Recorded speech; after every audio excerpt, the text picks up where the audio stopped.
안녕하세요. 이명기 목사입니다. 오늘은 예레미야 38장 묵상입니다.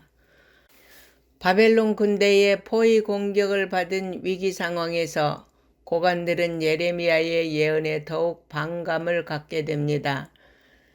4명의 인물이 언급되고 있는데 이들은 친애국 정책을 고수하고 반바벨론 정서를 가지고 있었던 것으로 추정됩니다. 그들은 예레미야를 왕에게 고소하고 죽일 것을 강력하게 요구합니다. 예레미야가 평안이 아닌 재앙을 구하고 그의 신탁이 군사들과 백성의 사기를 저하시키고 있다는 것입니다. 고관들의 고소에 시드기야는 거절하지 못하고 그들이 원하는 대로 처리하도록 허락합니다. 왕의 허락을 얻어낸 고관들은 예레미야를 왕의 아들 말기야의 구덩이에 던져 넣었습니다. 그런데 예레미야가 죽음의 위기 가운데 던져졌을 때 뜻밖의 인물이 등장해 예레미야를 구출합니다. 왕궁 환원 구수인 에베멜렉이 시드기야 왕에게 예레미야를 위해 탄원한 것입니다.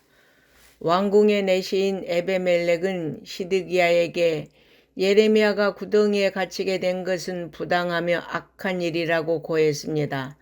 더 나아가 예레미야가 지금 굶주림으로 아사 직전에 놓이게 되었으니 어서 구덩이로부터 구해 주어야 한다고 간언하였습니다. 그러자 왕이 구스 사람 에베멜렉에게 30명을 데리고 가서 선지자 예레미야가 죽기 전에 그를 구덩이에서 끌어내라고 하였습니다. 시드기야 왕은 앞절에서는 고관들에 대한 두려움 때문에 예레미야의 무죄함을 알면서도 그를 고관들에게 내어주었으나 본절에서는 예레미야에 대한 구명책을 적극적으로 행하고 있습니다. 이렇게 적극적인 자세로 돌아올 수 있었던 것은 에베멜렉의 간언이 큰 역할을 했습니다. 구수인 에베멜렉이 어떻게 해서 고위직에 올라올 수 있었는지는 알 수 없지만 그는 여호와 하나님에 대한 참신앙을 가지고 있는 사람이었습니다.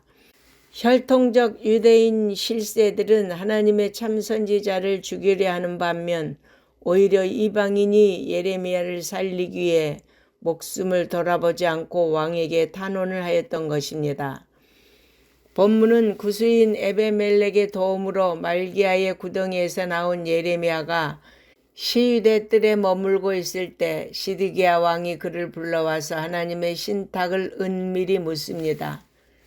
예레미야의 신탁은 근본적으로 동일한 내용으로 만약 시드기야가 바벨론 왕의 고관들에게 항복하면 자신과 가족의 목숨을 건질 수 있을 뿐만 아니라 예루살렘 성읍이 무사할 수 있지만 그들에게 항복하지 않으면 성이 바벨론의 손에 넘겨지고 불에 타게 될 뿐만 아니라 그가 그들의 손에 잡히게 된다는 것입니다.